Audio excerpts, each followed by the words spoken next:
Hola amigos, bienvenidos nuevamente. Estamos en Dedito, Devocional Diario para Todos, de Café y Oración. Hoy ya es martes 14 de febrero.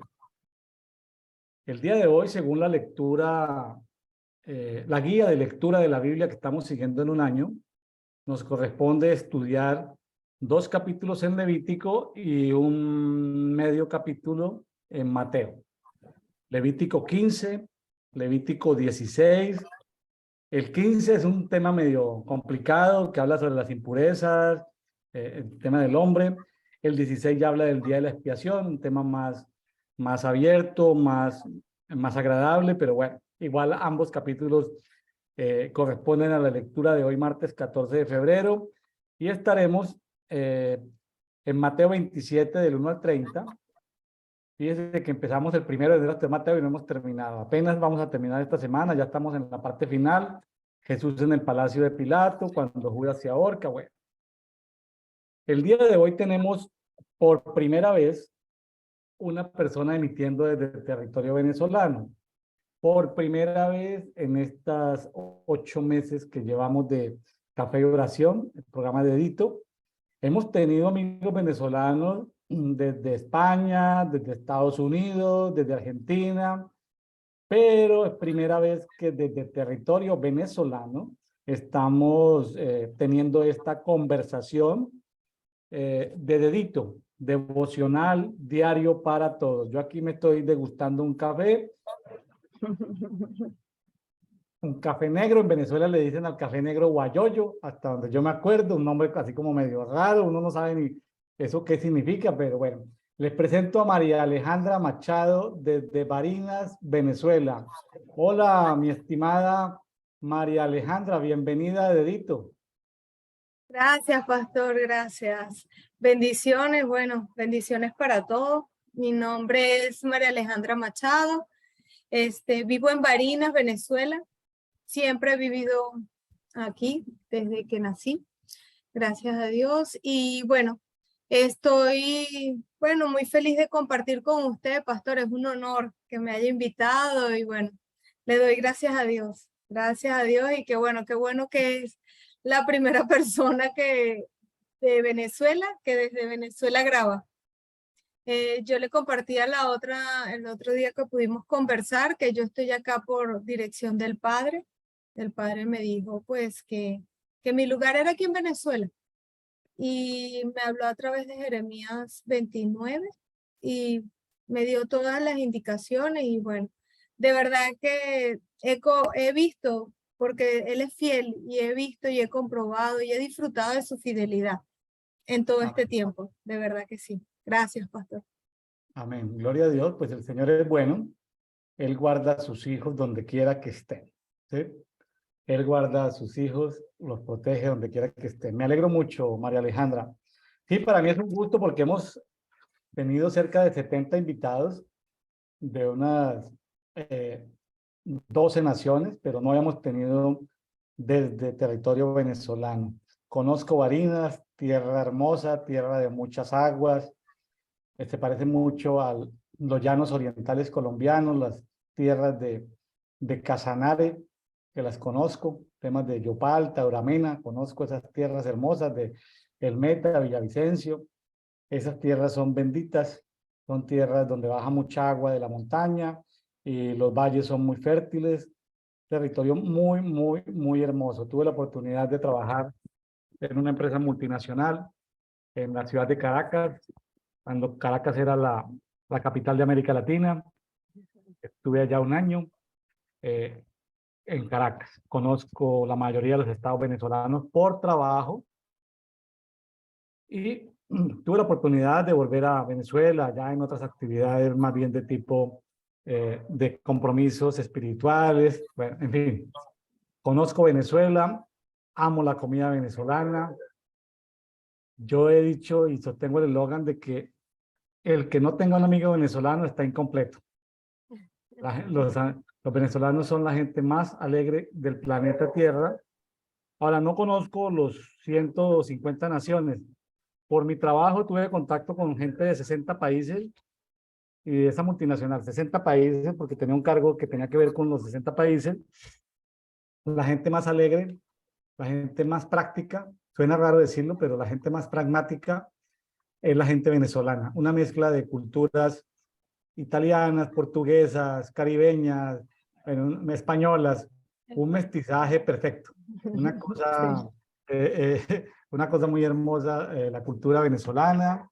Extraño mucho el tema de los quesos, esos quesos, la carne en vara, los quesos, es lo que más extraño. Y las arepas de Caracas, esas arepas grandes, así blancas, que se llenan de, bueno, infinidad de cosas. Infinidad de cosas. Aquí en México, pues, con mi esposa frecuentamos pues una vez por ahí cada mes, vamos a buscar comida venezolana, principalmente las arepas, las arepas. Y bueno, en fin, tenemos amigos venezolanos muy queridos en Estados Unidos, Argentina, España, bueno, y también en Venezuela, pero ha sido imposible contactarlos. Ahorita, pues, a través de amigos en común, nos ponemos en contacto con María Alejandra Machado de Barinas. Barinas, ¿no? Barinas es la capital y Barinas es Barinas, sí, Barinas, pastor, así el es. estado. El Así es. estado. Nos tocaron dos capítulos, el 16 muy bonito, que es el tema de la expiación, muy hermoso, porque más adelante vamos a ver las fiestas. Hay capítulos especiales de, por ejemplo, todas las fiestas las vamos a ver en Levítico 23, pero aquí nos 23. estamos adelantando en el 16 a ver la fiesta o la celebración del Día de la Expiación, el Yom Kippur, un tema muy bonito.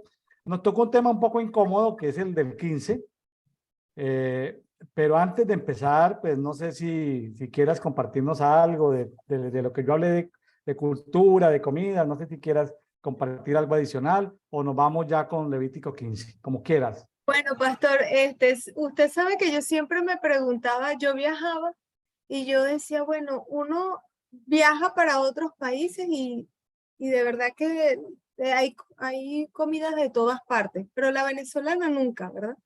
Y yo decía, no, pero con todo esto que ha pasado, todo nos ayuda bien y todo es bueno.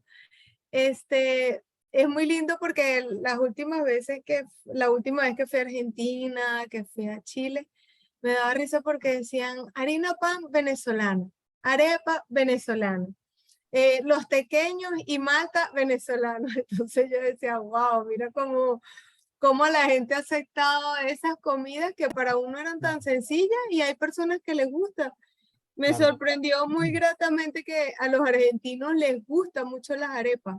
Claro. Eh, Lo estando me- estando en Alabama, en un encuentro con el señor, había unos pastores argentinos y un día les llevamos una arepa. No, y ellos danzaban de la alegría, ellos estaban felices con sus arepas, diciendo que bueno, que les gustaba muchísimo y sé que ya en Argentina hay harina pan de ellos, o sea, ellos ya sacaron su marca y todo. Claro, Tremendo. así es. De hecho, yo me llevé de Barinas, en uno de los viajes que hice a Barinas, me llevé una, ¿cómo le llamamos? Una parrilla que vienen como 4 o 6 para uno hacer las arepas, tostiarepas, creo que se llaman. Tostiarepa, sí, sí.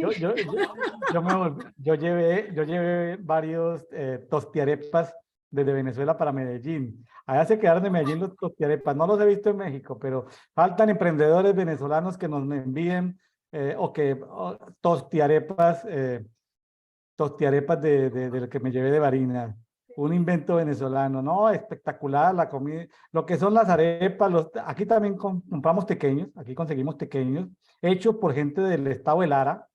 Se llama Queso Lara el negocio, y aquí les compramos los quesos. Pues no se consiguen los quesos de allá, pero bueno, algo es algo, parecidos, algo es algo, ¿sí? Entonces, eh, algo que me sorprendí es que en Colombia los frijoles son grandes, en Venezuela son pequeños. Nosotros en Colombia los menospreciamos. Yo me investigué el tema y Venezuela se ha surtido toda la vida de frijol mexicano. El frijol de México es la caraota, el frijol pequeño que suelta mucha tinta, ya sea café o negro, suelta demasiada tinta. Yo estuve en los cultivos de Zacatecas al norte de México y me decían, todo esto va para Venezuela. Se los tenemos vendido todos estos embarques a gente que importa de Venezuela. porque en Colombia menospreciamos el frijol pequeño. Para comerlo así en bola, lo menospreciamos, porque en el de Colombia es cargamanto, el frijol que se consume en Medellín, el de la bandeja paisa, entonces es un frijol grande, diferente. Menospreciamos la caraota venezolana, pero ese es un frijol que va desde México. México no lo consume en bolas, sino lo consume machacado, como en un puré pasado por aceite caliente, se coloca al centro de la mesa y con un totopo, que es una tortilla frita, por así decirlo, partida en diferentes pedazos. El totopo es como un triángulo. Con ese totopo, pues se saca, vamos a llamarlo el puré de frijol refrito, se llama así, pues simplemente ha sido pasado por aceite. Es una delicia que no puede pasar, no puede faltar en ninguna mesa de comida típica mexicana, frijol refrito. Los venezolanos sí lo consumen en el llamado pabellón criollo, que es como algo parecido a la bandeja paisa, pero con menos Sí, componentes y menos cantidad. sí, sí, son muy ricos. A mí me gustan los frijoles de Colombia porque yo estoy cerca de Cúcuta. Estoy como a 6 horas y pues yo he viajado, me ha tocado viajar y he comprado unos frijoles que son como rojitos pero rayaditos. Me Sí. gustan mucho y sobre todo cuando los consigo frescos me gustan mucho.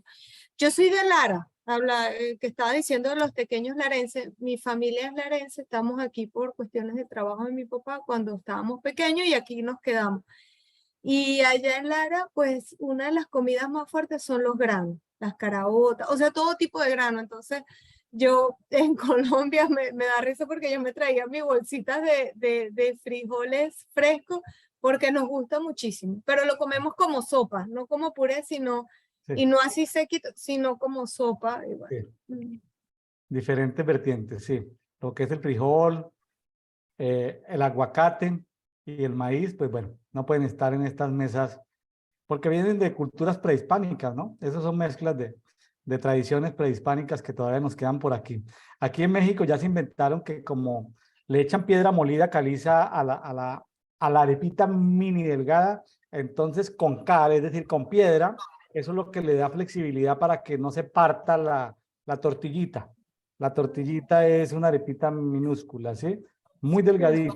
Entonces, ese es un invento de la cultura azteca maya, de los pueblos de Mesoamérica, que hace 2.000 a 3.000 años le echaban es decir, le echaban piedra machacada, piedra caliza al maíz. Entonces, eso también es otro misterio de la naturaleza. Esas tortillas mexicanas, pues también son una delicia. Bueno, todo lo que sea para acompañar esas delicias de cada nación. Bueno, mi estimada María Alejandra, pues muchas gracias por asistir a este encuentro de Edito. Le cuento cómo es la dinámica. Pues nosotros con mi esposa comenzamos oficialmente como pastores en el año 2008. Nos nombraron pastores principales de una congregación en la ciudad de Medellín. Ahí empezamos con la lectura de la Biblia en un año. Sacamos en ese tiempo la novedad, después de 40 años o más de tener solo la Reina Valera 60, la novedad de la época era la Biblia de las Américas. Y en la parte final de la Biblia de las Américas estaba una guía de lectura de la Biblia. Entonces, pues, mi mamá nos había hecho a nosotros leer la Biblia varias veces antes en la infancia. Entonces, nosotros éramos lectores profundos de la Biblia. Entonces, yo me la pasé muy aburrido en las iglesias evangélicas porque mi papá viajaba por todo Colombia en trabajos de ingeniería, de construcción, en carreteras. Yo me la pasé muy aburrido porque yo siempre sabía más Biblia que los maestros, que el maestro de jóvenes, que el pastor inclusive, porque nosotros leíamos la Biblia es decir, yo me acuerdo de haberla leído más de 5 veces antes de los 8 años y de saber muchos capítulos y casi libros de memoria. Entonces, claro, era pura Reina Valera 60. Ya para el año 2008 habíamos descubierto, pues habían salido Biblias comentadas. A mí no me gustaron esas Biblias comentadas porque me parecía que forzaban la lectura de la Biblia. Yo choqué con las Biblias comentadas. A mí me regalaron la Biblia de Scofield y yo choqué porque no me gustaba que me la comentaran, porque yo ya la había leído varias veces. En el año 2008 tratamos de implementar esa cultura y hasta el día de hoy la tenemos. Hemos leído, ya afortunadamente por internet yo tengo como 50 versiones de la Biblia. En esta versión, aquí en Dedito, nuestra las personas han utilizado por lo menos 30 versiones. A mí me gusta en estos días, estoy en el antiguo, por ejemplo, en este Levítico estoy leyéndolo mucho en Biblia Textual 4, Biblia Textual cuarta edición, y estoy leyéndolo en la TLA, Traducción Lenguaje Actual. Me gusta la traducción Lenguaje Actual porque ella no es, me parece simpático porque un capítulo largo de 50 versículos, ella lo parte en bloques. Ella coloca un bloque, luego como que deja un espacio, coloca otro bloque, o sea, no se atreven a ponerle títulos, sino lo sacan como en bloques. Entonces me gusta, hay palabras antiguas que uno no conoce fácilmente.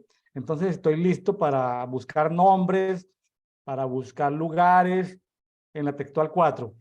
Pero para entenderlo, la Biblia, la traducción lenguaje actual, eso lo estoy haciendo ahorita en Levítico. Pero ahorita he encontrado una ayuda ahí por internet. Creo que está en Reina Valera 60, pero se entiende. Sobre todo este capítulo 15, que es medio complicado porque habla de impurezas sexuales. Entonces, eso no es un tema que uno predicaría en un domingo, en un sábado, en una congregación, salvo que fuera una reunión de jóvenes de pronto, por ahí, o salvo que fuera grupos especializados de salud, médicos, cosas de ese tipo, enfermeras, pero es como complicado este tema. Sin embargo, pues vamos a escucharlo. Le propongo que lo escuchemos el audio y pues como es un tema complicado, pues si quiere yo comento parte del capítulo 15 y luego pues como porque es un tema incómodo es un tema incómodo, pero tenemos que verlo. Estamos a la luz de la palabra, es un tema que tenemos que conversar y bueno, pues no profundizaremos mucho, pero seguramente que por lo menos lo escuchamos y hacemos algunos comentarios generales. Bueno. Entonces vamos a compartir, a ver Levítico 15.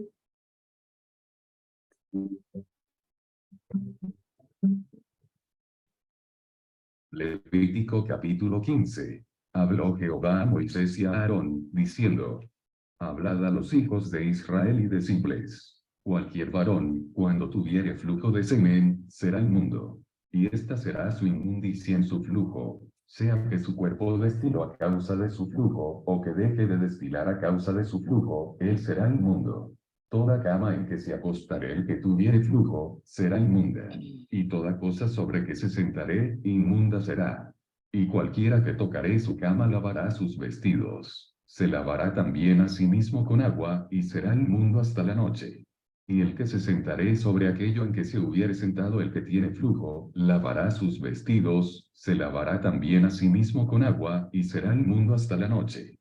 Asimismo el que tocaré el cuerpo del que tiene flujo, lavará sus vestidos, y asimismo se lavará con agua, y será inmundo hasta la noche. Y si el que tiene flujo escupiere sobre el limpio, éste lavará sus vestidos, y después de haberse lavado con agua, será inmundo hasta la noche.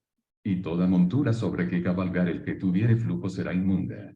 Cualquiera que tocaré cualquiera cosa que haya estado debajo de él, será inmundo hasta la noche. Y el que la llevaré, lavará sus vestidos, y después de lavarse con agua, será inmundo hasta la noche. Y todo aquel a quien tocaré el que tiene flujo, y no lavaré con agua sus manos, lavará sus vestidos, y asimismo se lavará con agua, y será inmundo hasta la noche. La vasija de barro que tocaré el que tiene flujo será quebrada, y toda vasija de madera será lavada con agua. Cuando se hubiera limpiado de su flujo el que tiene flujo, contarás desde su purificación, y lavará su cuerpo en aguas corrientes, y será limpio. Del tabernáculo de reunión, y los dará al sacerdote. Y el sacerdote hará del uno ofrenda por el pecado, y del otro holocausto. Y el sacerdote le purificará de su flujo delante de Jehová. Cuando el hombre tuviere emisión de semen, lavará en agua todo su cuerpo, y será inmundo hasta la noche. Y toda vestidura, o toda piel sobre la cual cayere la emisión del semen, se lavará con agua, y será inmunda hasta la noche. Y cuando un hombre yaciere con una mujer y tuviere emisión de semen, ambos se lavarán con agua, y serán inmundos hasta la noche. Cuando la mujer tuviere flujo de sangre, y su flujo fuere en su cuerpo, 7 días estará apartada. Y cualquiera que la tocare será inmundo hasta la noche. Todo aquello sobre que ella se acostare mientras estuviere separada, será inmundo. También todo aquello sobre que se sentaré será inmundo. Y cualquiera que tocare su cama, lavará sus vestidos, y después de lavarse con agua, será inmundo hasta la noche. También cualquiera que tocare cualquier mueble sobre que ella se hubiere sentado, lavará sus vestidos. Se lavará luego a sí mismo con agua, y será inmundo hasta la noche. Y lo que estuviere sobre la cama, o sobre la silla en que ella se hubiere sentado, el que lo tocare será inmundo hasta la noche. Si alguno durmiere con ella, y su menstruo fuere sobre él, será inmundo por 7 días. Y toda cama sobre que durmiere, será inmunda. Y la mujer, cuando siguiere el flujo de su sangre por muchos días fuera del tiempo de su costumbre, o cuando tuviere flujo de sangre más de su costumbre, todo el tiempo de su flujo será inmunda como en los días de su costumbre. Toda cama en que durmiere todo el tiempo de su flujo, le será como la cama de su costumbre. Y todo mueble sobre que se sentaré, será inmundo, como la impureza de su costumbre. Cualquiera que tocare esas cosas será inmundo, y lavará sus vestidos, y asimismo se lavará con agua, y será inmundo hasta la noche. Y cuando fuere libre de su flujo, contará 7 días, y después será limpia. Y el 8º día tomará consigo 2 tórtolas o 2 palominos, y los traerá al sacerdote, a la puerta del tabernáculo de reunión. Y el sacerdote hará del uno ofrenda por el pecado, y del otro holocausto. Y la purificará el sacerdote delante de Jehová del flujo de su impureza. Así apartaréis de sus impurezas a los hijos de Israel, a fin de que no mueran por sus impurezas por haber contaminado mi tabernáculo que está entre ellos. Esta es la ley para el que tiene flujo, y para el que tiene emisión de semen, viniendo a ser inmundo a causa de ello. Y para la que padece su costumbre, y para el que tuviere flujo, sea varón o mujer, y para el hombre que durmiere con mujer inmunda.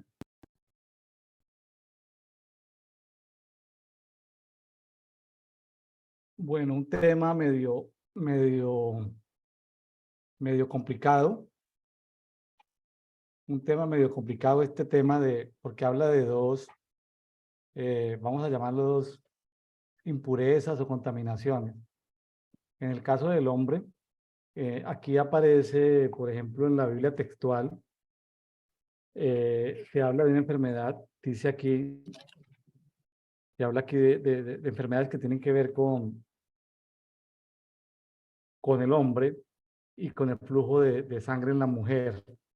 Hay prácticas que yo he encontrado por ejemplo, en México y en Venezuela, sobre todo en grupos indígenas, donde los indígenas, pueblos originarios, no respetan el periodo menstrual de la mujer, ni respetan el tiempo de la mujer, ¿sí? Entonces son culturas muy agresivas con la mujer. En el respetar el periodo menstrual, ya también vimos el tema del tiempo del parto, no respetan el tiempo del parto. Prácticamente la mujer en esas culturas es violada o violentada. Yo tuve oportunidad de hablar una vez con un político en norte de México, que andaba todo el estado en programas de estado de Zacatecas, al norte, centro norte, y me decía que habían grupos indígenas que piden mucho respeto por su cultura, decía, pero la cultura de ellos es tener 2 mujeres, 3 mujeres, andar borrachos todo el tiempo, las mujeres trabajan, no le respetan ni el periodo de menstruación, no le respetan ni el periodo del parto, y eso es lo que ellos piden que se les respete. Entonces decía, no, pues se tienen que adaptar a la cultura mexicana, ¿no? Entonces, bueno, son cosas que ellos a veces piden respeto por sus costumbres, pero eso pues va en contra de la salud pública, de la misma, yo creo que los derechos de la mujer, ¿no? La mujer ahí sí está siendo abusada realmente. Y en fin, son culturas nosotros pues en Occidente no tenemos esa costumbre, se respeta el tiempo del parto, se respeta el tiempo de la menstruación. Ahora, yo no soy médico ni experto en enfermedades que tengan que ver con flujos de semen en el hombre. Uno como normal, uno cree que todo el mundo es normal, pero a la hora de que tengamos que estar hablando con médicos, seguramente que habrá un espacio para los ¿cómo se llaman los que se dedican a las vías, a estos temas de los órganos genitales, la profesión que tenía Los nuestros urólogos, los los urólogos? urólogos. Estaba pensando en el doctor Higinio, Sí, no. Higinio Rodríguez, urólogo también de Barinas. Solo los expertos en urología pues tendrán que ver con todo este tipo de enfermedades, ¿no? De infecciones, de cosas que uno ni se imagina porque no está, como decimos en México, en ese giro de negocio, no está en ese sector. Entonces uno desconoce todas las cosas que puedan suceder en ese tipo de, de, de, de esa parte especial de la medicina. Pues bueno, se trata de que aquí hay temas como transversales, ¿no? Que hablan de la enfermedad, de la limpieza, de la ofrenda que hay que hacer para ser limpio. Y bueno, yo creo que eso es como son como temas ahí pues estaba mirando que se reconoce aún en los libros de medicina que los 1500 años antes de Cristo ya habían preceptos de salud pública en Levítico, o sea, y son libros que a veces no leemos, no estudiamos, o no profundizamos porque nos parece que son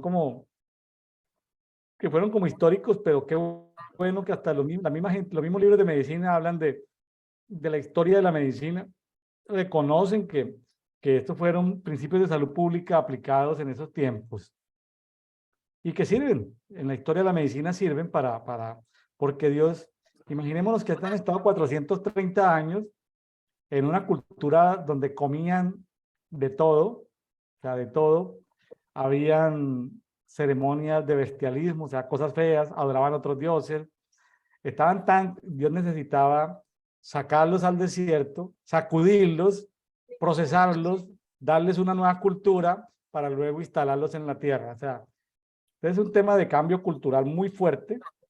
Recordemos que Éxodo fue un año completico después de salir de Egipto, pero Levítico son 45 días ahí en la península de Sinaí, donde se dan todas estas normas de salud. Pues eso es lo que puedo comentar aquí del capítulo 15, como les decía, un capítulo como medio incómodo para nuestra invitada de hoy, María Alejandra Machado. No sé si quiere agregar algo. Sí, pastor, pero algo que estaba pensando aquí, que si está en la palabra, pues es importante porque lo que el Señor nos dejó es importante. Y hoy en día lo más importante de hablar de esta impureza sexual, ¿verdad? Es cómo nos afecta a nosotros espiritualmente, esas impurezas sexuales, eso que puede suceder allí por causa del pecado y que el cuerpo lo manifiesta de esa manera, pero pero en el espíritu lo importante, o sea, no es más importante, pero, o sea, ¿qué está pasando en el espíritu también? Cuando todas esas impurezas sexuales suceden y qué es la consecuencia que trae. Entonces yo decía, wow, si está ahí, porque es importante, pues, de que las personas, pues, nos cuidemos todos. O sea, de cada parte de lo que el Señor nos manda que nos cuidemos, porque Él dice que entre nosotros no, el libro en el Nuevo Testamento también habla de eso, que o sea, que no hablemos lenguaje obsceno, de la impureza sexual, de la idolatría, o sea, todo eso está allí. Y bueno, a nivel espiritual también, ¿qué consecuencias puede traer a las personas que practican esa impureza sexual? Porque esta situación que vino allí no fue porque estaban, es para los levíticos, pero ¿qué estaban haciendo para que les viniera eso? No de la menstruación, porque obviamente es algo de la mujer mensual y bueno, es del ciclo, pero lo otro, entonces, bueno, es una exhortación que el Padre nos da en otros libros más adelante también, que siempre debemos cuidarnos y guardarnos y apartarnos para Él, porque nuestro cuerpo también tiene que estar apartado, no solamente nuestra alma, nuestro espíritu, es todo nuestro ser. Claro, y venimos en los últimos días hablando de lepra y fue simpático que revisando el tema de la lepra, aparece el tema de la lepra de las casas, o sea, las casas tienen lepra. Claro, el término no es lepra, el término sería hoy manchas por humedecimiento, por hongos. Vamos a decir que son bacterias que atacan las paredes y hay causas naturales y hay causas espirituales, pero también Dios pone manchas, como veíamos en días anteriores, en otros devocionales, Dios pone esas manchas para que el sacerdote se dé cuenta que hay pecado oculto dentro de esa casa. También vimos la lepra en la ropa, o sea, que a la ropa le da lepra, o sea, son manchas que le dan a la ropa, manchas que a veces hay que prescindir de la ropa.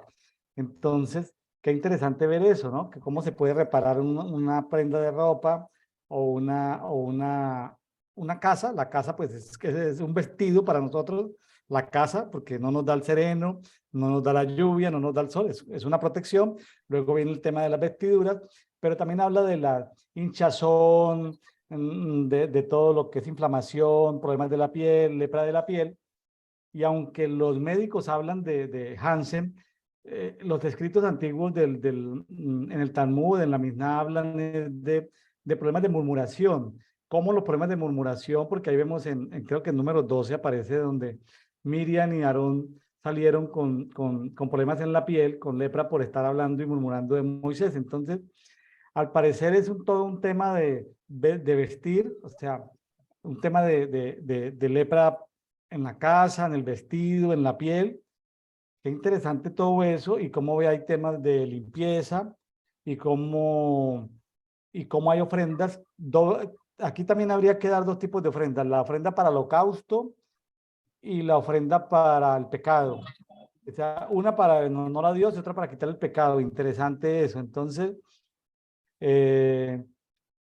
ahora, ¿por qué el hombre llegaba a ese tipo de enfermedades? Porque no es un tema que lo vamos a hablar acá, pero era porque en Egipto había mucha práctica de bestialismo. Entonces, como se vino también ciertos esclavos de ahí, de la región que estaban ahí con los 2.500.000 israelitas, pues practicaban, ¿no?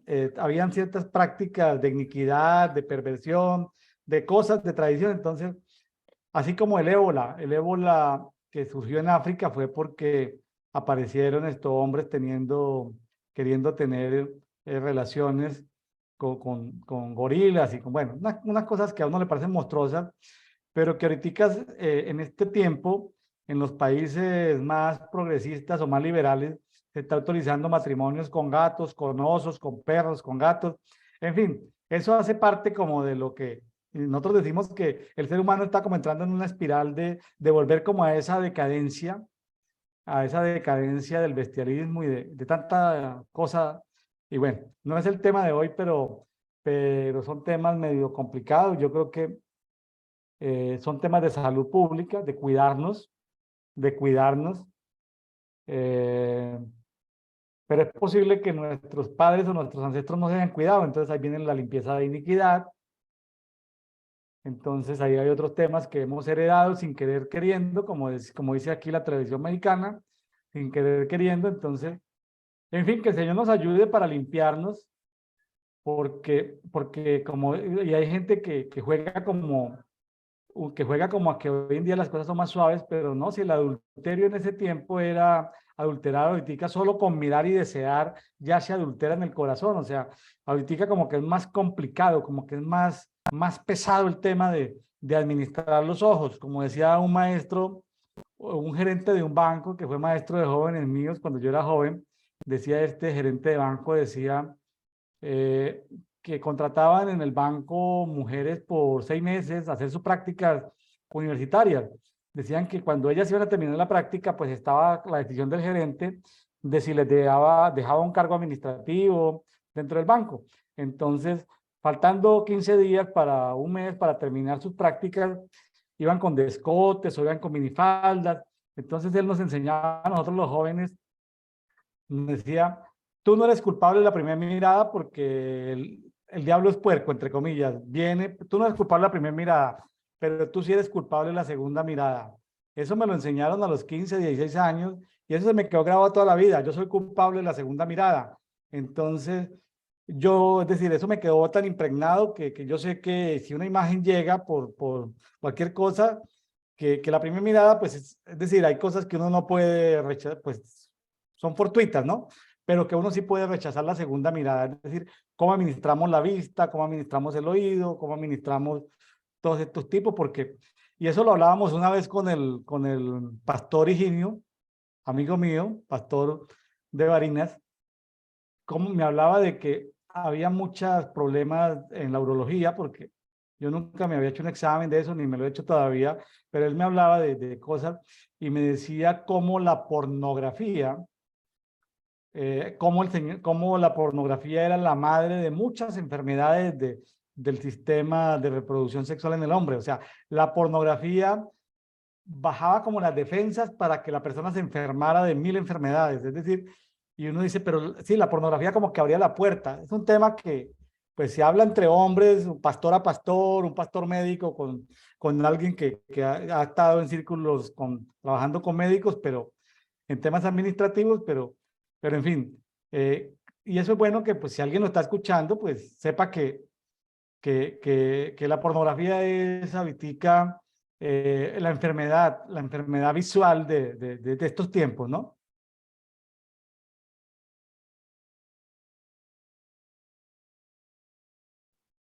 Cierto, pastor, sí, sí, es fuerte eso, pero sí, y este tema, bueno, tiene que ver mucho con eso, lo que usted hablaba, de todo eso de que si son las personas que cometieron el pecado, si son los antepasados, y ahorita como todo está a la vista del teléfono, y es como usted dice, han suavizado las cosas, pero el pecado sigue siendo el pecado.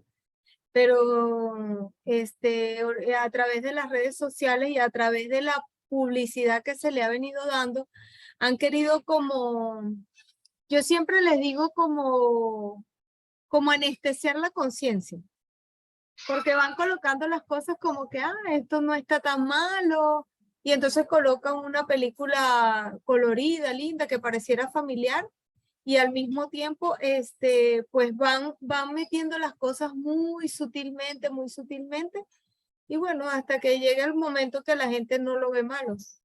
Y entonces se Claro. cumple lo que dice, que vamos a estar en los tiempos de que a lo bueno llamará malo, a lo bueno, a lo malo bueno, a lo bueno malo, y así.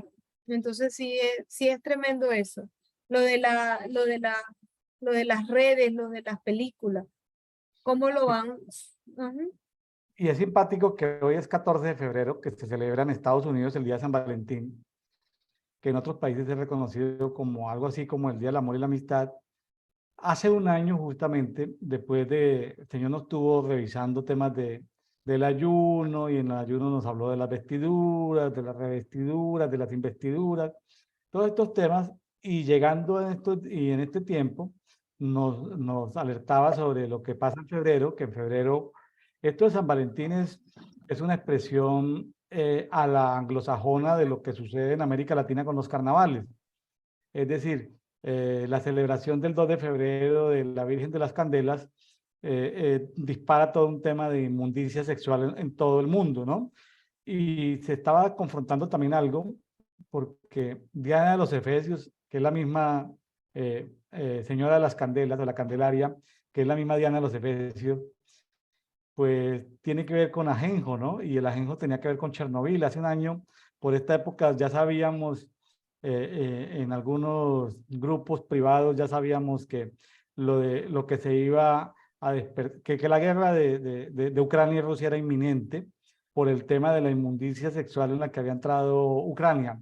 Para los que no sabían, en Ucrania habían aprobado que los niños fueran vestidos de 5 formas diferentes a la escuela primaria, es decir, un día va como gay, otro día va con, bueno, eso habían puesto 5 denominaciones para no hablar de ellas y no nos vayan YouTube no nos vaya a cancelar el video por nombrarlas, pero 5 preferencias sexuales para que los niños se fueran acostumbrando a eso. Entonces, la Iglesia Ortodoxa de Moscú presionó porque los ortodoxos de Kiev se estaban independizando y se estaban siendo progresistas, más liberales, entonces ahí hubo presión para eso en el tema religioso, educativo, ¿sí?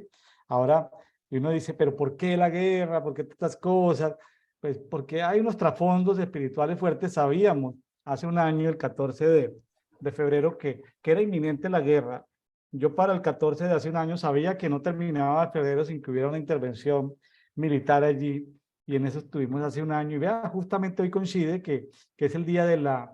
Entonces ahorita parece algo muy ingenuo, los carnavales, pero imagínense que cuando estuvimos por allá por Venezuela fue que yo aprendí por allá cómo, cómo los brujos se encargan de contaminar el agua, ¿no? Cómo con sangre de menstruación y con unos hechizos colocan en los acueductos, allá en la montaña donde viene el agua, colocan en esos tanques con un goterito, un par de goticas de esos, hacen sus conjuros y luego llega eso al acueducto de la ciudad, y entonces termina la gente libidinosa y termina los demonios, así, legiones de demonios haciendo fiestas, en los carnavales, y bueno, todo el tema que se deriva de toda la inmundicia sexual. Entonces, justo nos tocó hoy 14 de febrero, día de San Valentín, que sí, entonces Casualidad, no es casualidad. nos tocó, nos tocó este tema de la inmundicia sexual, entonces, porque en el carnaval, pues el tonto se hace rey y el rey se hace tonto, es decir, el rey se disfraza de tonto y sale y se pierde y se revuelca con todo el mundo. Y el tonto se hace rey porque se disfraza de rey, no sé qué, y se hace, en fin. Entonces, una vez el Señor me permitió en un carnaval que se llama Festival Folclórico Colombiano, el Señor me permitió ver, me abrió los ojos espirituales y me permitió ver en un desfile que hay ahí en Ibagué, en Colombia, cosas que uno como cristiano tradicional uno ve y dice, ay, bonito, cómo pasan las comparsas y todo eso, pero cuando el Señor me permitió ver con los ojos espirituales, yo vi millones de demonios bailando en medio de la danza, todo el mundo con demonios de lascivia, de inmundicia, de inmoralidad. Es decir, yo le pedí al Señor días después que me cerrara completamente la percepción espiritual del mundo espiritual, porque si no me iban a dar temas como esquizofrenia. Yo iba y veía a los demonios en la gente. Aún predicando, yo veía a los demonios en la gente. Entonces, aún predicando dentro de la congregación, veía a los demonios que traía la gente. Entonces, eso no me permitía concentrarme en la predicación, o no me permitía a veces hablando así, no me permitía concentrarme porque veía a los demonios, los veía naturalmente. Entonces, Señor, no me permitas ver esto, por favor. ¿Sí? Tremendo, tremendo lo que se suelta. Entonces, amigos, pues hay cosas en el mundo espiritual que tal vez desconocen muchos, pero hay cosas en el mundo espiritual que mueven masivamente a que la gente tienda a todos esos carnavales. Después de muchos actos proféticos en Cartagena, ya no se celebra ese reinado de belleza de noviembre en Cartagena.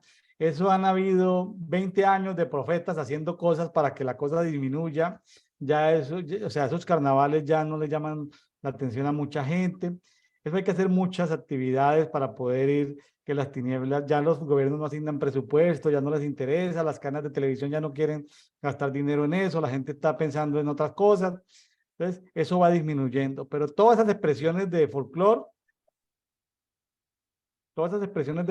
pues lo que hacen es como, y todos esos sonidos de todos los tambores, lo que hacen es como adoración al inframundo, como que se abren puertas del Hades del inframundo y salen como, esos demonios son invitados como que vengan a la tierra a darse una vueltecita, un paseíto. Entonces son temas pesados, pero la gente que ha estado en escuelas proféticas o en intervenciones en ciudades, pues, intercesión territorial, pues saben de qué estamos hablando. Bueno, y los amigos que no, pues yo les digo, hay cosas que se mueven en el mundo espiritual, que usted no las conozca, no las entienda, pues bueno, es un proceso. Vincúlate, seguramente cerca encontrarás algún ministerio que te pueda enseñar sobre temas proféticos de intercesión y de guerra, y ahí vas avanzando en esos temas, pero una cosa lleva a la otra, ¿no? Entonces, el Señor está cuidando a su pueblo a no tener lepra, ¿no? La lepra en los ojos es la pornografía, María Alejandra. Entonces el Señor no quiere que tengamos, echemos chistes verdes, lepra en la lengua. Entonces que escuche lepra en en los oídos, que no escuchemos esos tipos de cosas. Entonces, ahorita hay una red social que es TikTok, que se está moviendo entre los 13 y los 17 años.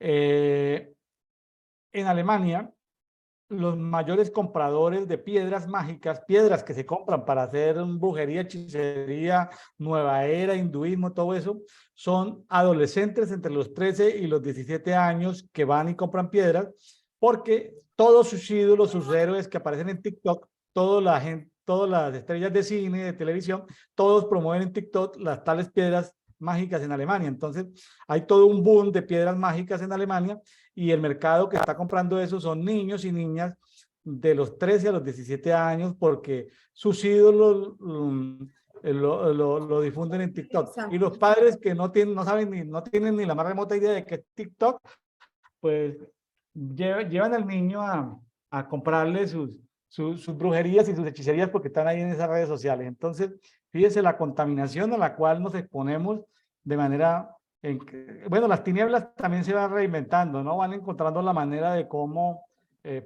meterse a través de cualquier fisura que se les deje, ¿no? Sí, es tremendo todo ese movimiento que hay y en ese TikTok como una de las cosas que más hacen es bailar y las canciones y todo eso, porque es pornografía audible, las canciones hoy en día, o sea, lo que se escucha y son los artistas que, bueno, que venden más y ya te da, o sea, si la fe entra por el oír, la palabra del Señor y esos niños constantemente que se están grabando y haciendo cosas, yo no lo tengo y nunca he entrado en TikTok, pero veo fragmentos que a veces me pasan, ¿verdad? Pero de cuestiones cristianas y cosas así. Pero también sé que los niñitos se la pasan bailando y haciendo movimientos y lo que les está entrando por el oír todo el tiempo es corrompida, es pornografía audible. Pornografía audible. Claro, son los antidiseños que la traen las tinieblas. Bueno, María Bueno, Alejandra, si me parece bien, nos vamos a Levítico, perdón, a Levítico 16. ¿sí? Es la primera de las fiestas que sale en Levítico 23, un día muy bonito, día de la expansión, el Yom Kippur. Y bueno, vámonos entonces y escuchemos Levítico porque es un poquito larguito. Entonces vamos a escucharlo en esta herramienta que tenemos aquí.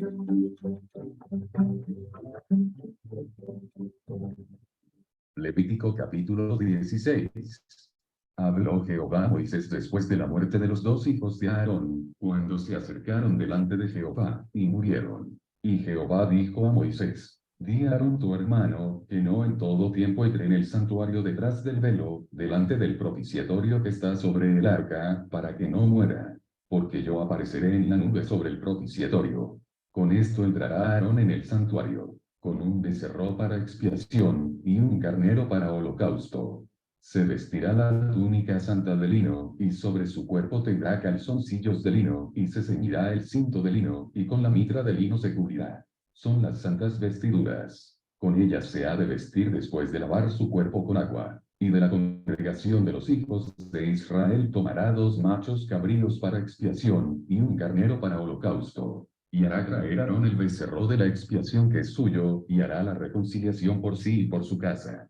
Después tomará los 2 machos cabríos y los presentará delante de Jehová, a la puerta del tabernáculo de reunión. Y echará suertes a Aarón sobre los 2 machos cabríos.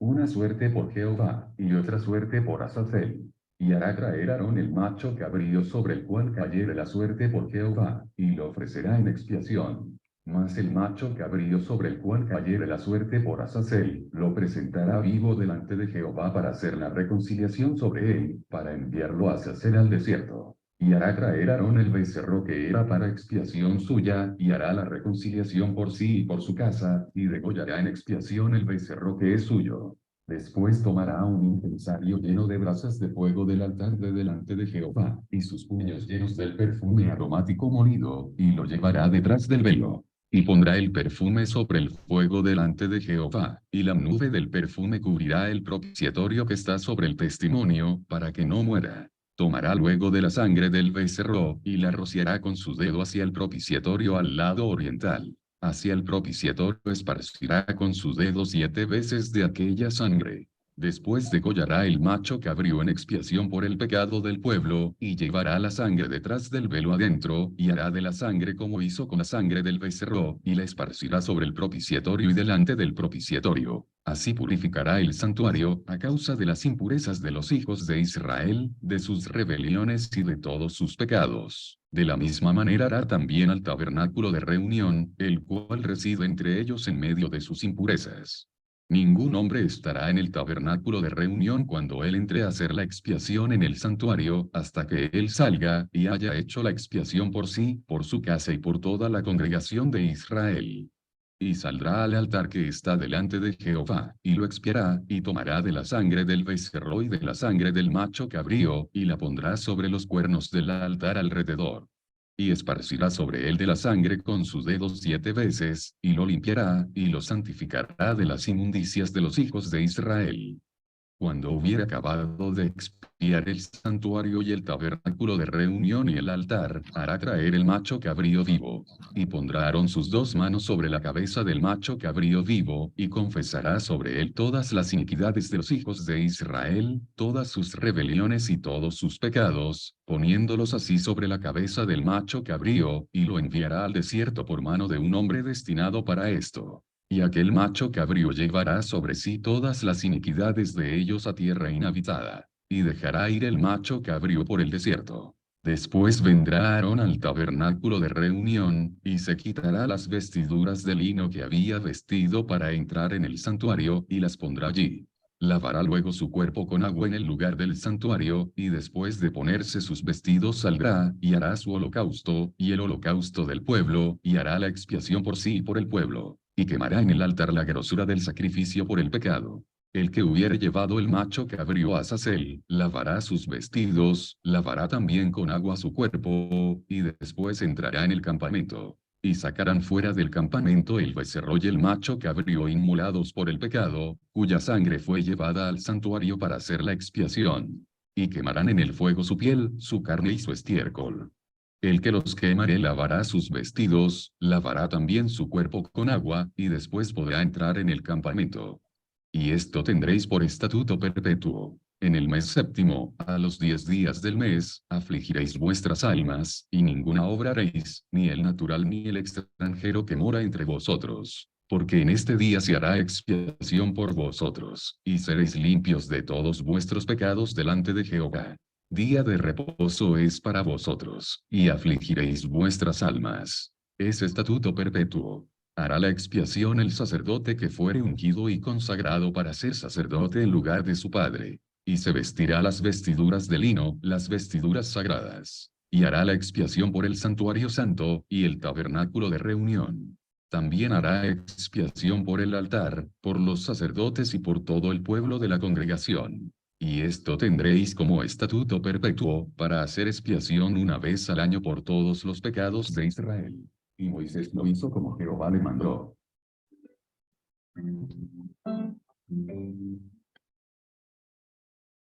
Muy bien, muy bien. ¿Qué podemos comentar de aquí, mi estimada María Alejandra? Bueno, de verdad que yo estaba escuchando allí y se me venían varias cosas. Yo decía, no es casualidad que después del Señor hablar de la impureza sexual, ¿verdad? Hable de las fiestas del perdón.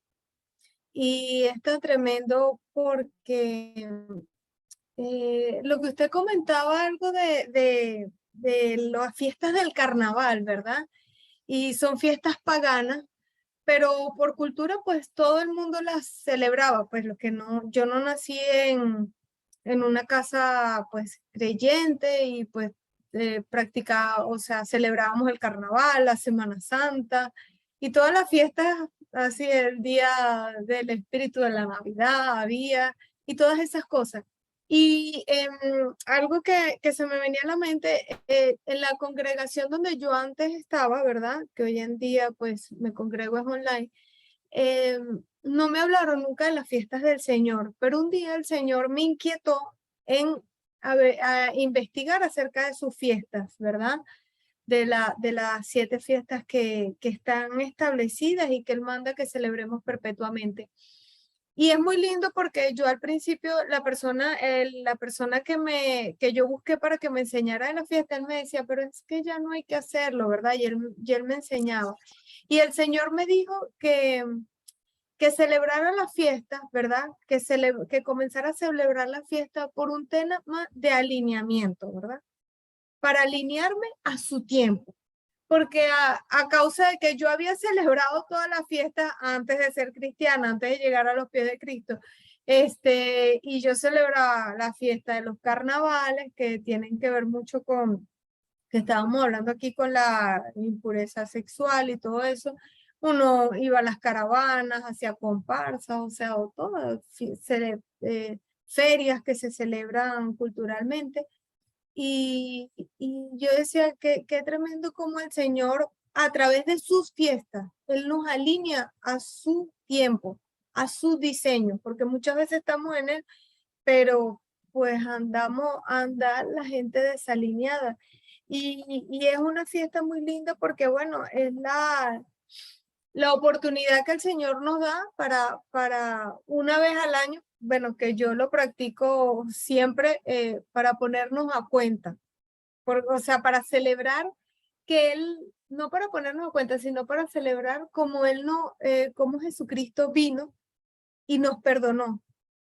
Y que ese fuego extraño que trajeron los hijos de Aarón, ¿verdad? A causa de haber tomado un fuego en el lugar que no era, ya nosotros pues lo tenemos a Él y podemos venir delante de Él y pues arrepentirnos y pedir perdón y eso en cada momento, porque no solamente en la fiesta, es como en la fiesta se conmemora eso, que Él cada día nos perdona, pero bueno, eso creo que me enredó un poquito, pero usted, ustedes se enrede ahí, Pato.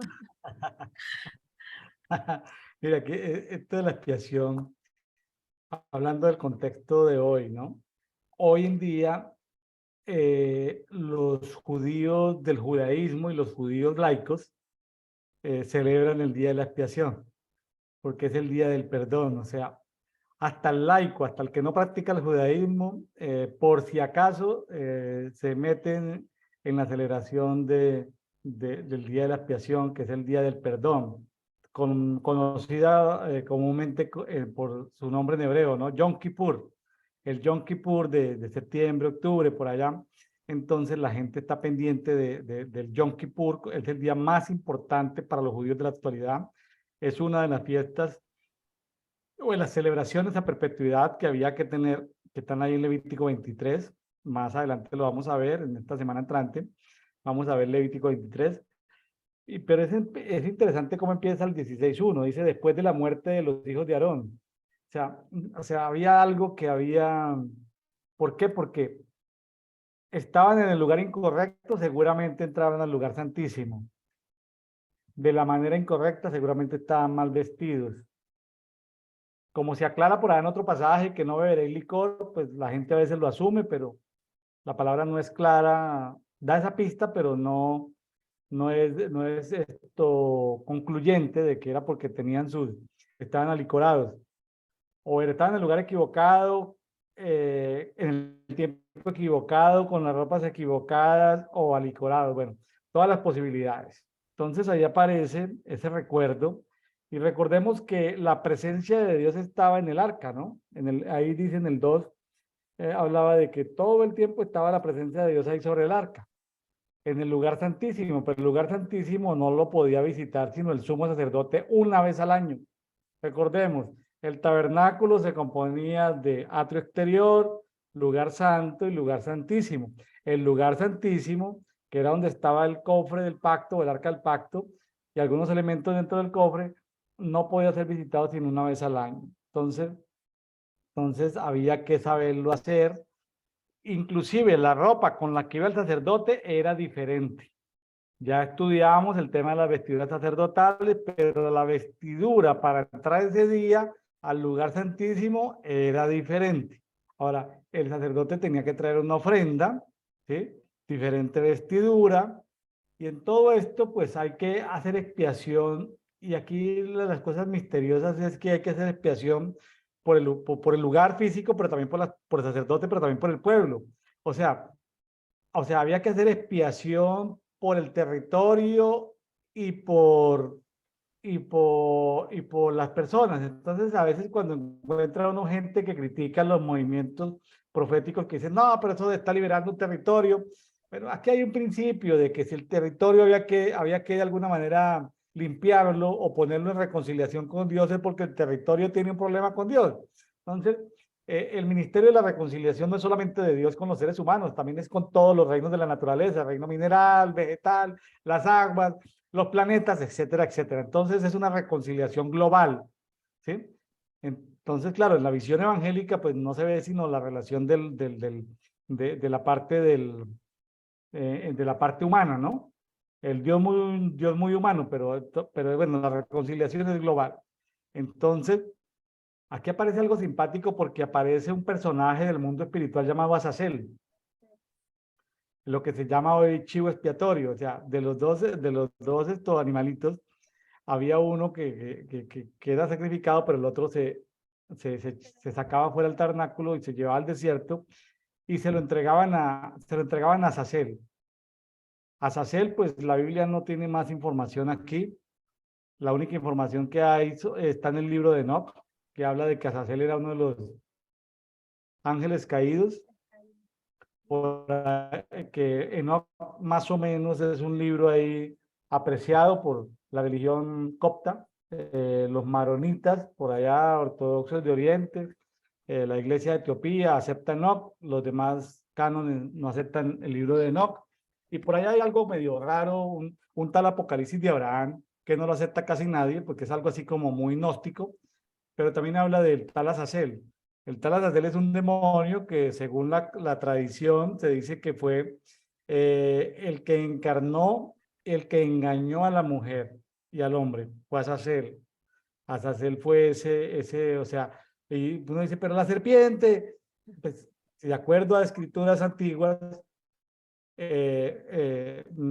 tradiciones hebreas que se van de voz en voz, pues se habla fue que Azazel fue el que engañó a Adán y Eva, ¿no? Azazel.